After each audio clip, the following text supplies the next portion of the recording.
வணக்கம் நம்ம சிவாய. இன்னைக்கு நம்ம என்ன பண்ண போகிறோம்? இன்று 3வது நாள் இல்லைங்களா, நவராத்திரி.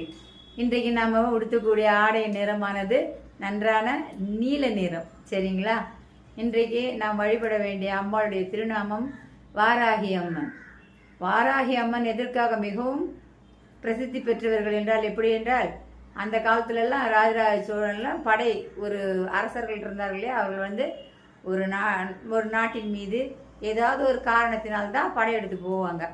அப்படி படையெடுத்து போகும்போது வாராகிக்கு பூஜை போட்டுவிட்டு தான் அவங்க படையை அவங்க கிளப்பி கொண்டு போவாங்க. எதுக்காகன்னா, நாம் போர் முடித்தல நமக்கு ஜெயம் வேண்டும், எதிரிகளை அழிக்கக்கூடிய பலம் வேண்டும் என்று யாரை வேண்டுவார்கள்? வாராகி அம்மனை வேண்டிவிட்டு தான் அவங்கெல்லாம் படை கொண்டு செல்வார்கள் அப்படின்றது சரித்திர சான்று. சரிங்களா? அது இருக்கட்டும்.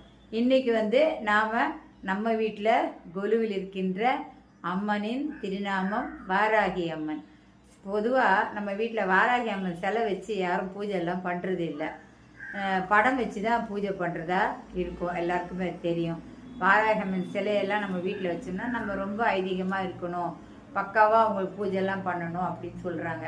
அதனால் வாராகி அம்மன் சிலையாக இருப்பது இல்லை, நம்ம வீட்டில் பூஜை அறையில் இருப்பதில்லை. அதனால் இப்போ நவராத்திரியில் நமக்கு அந்த வரம் கிடைச்சிருக்கு. இன்னைக்கு அம்பாளோட திருநாமம் வாராகி. அதாவது நமக்கு தீமைகளை யார் நினைக்கிறார்கள் என்று நமக்கே தெரியாது. அதுதான் உண்மை. இந்த உலகத்துல எல்லாருமே நல்லவங்க மாதிரி தான் இருக்காங்க, பார்க்கறதுக்கு ரொம்ப நல்லவங்களா இருப்பாங்க. ஆனா அவங்க மனசுக்குள்ள நம்மளை பத்தி என்ன எண்ணம் இருக்குன்னு நமக்கு தெரியாது.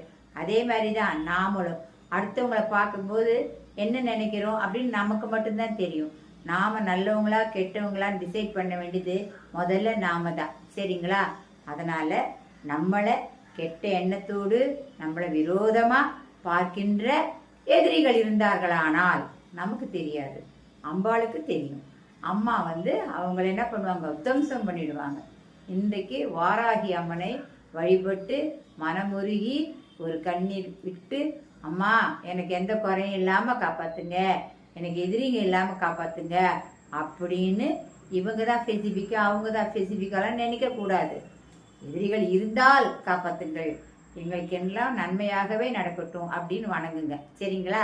நீங்கள் மனமுருகி பிரார்த்தனை பண்ணால் கட்டாயம் அந்த அம்மா அவங்க கூட இருந்து உங்களுக்கு எல்லா வித அருளும் தருவாள். வாராகி அம்மனை வழிபடுவோம். இன்று அவர்கள் நெய்வேத்தியம் வைக்கணும்னா சர்க்கரை வெள்ளிக்கிழங்கு நெய்வேத்தியம் வைக்கலாம், ஜாங்கிரி வைக்கலாம், சுண்டல் பயிறு எப்பவும் போல உங்களால் என்ன முடியுமோ அதை செய்து இன்று வழிபாடு செய்யுங்கள். வழிபாடு செய்ய முடியாதவர்கள்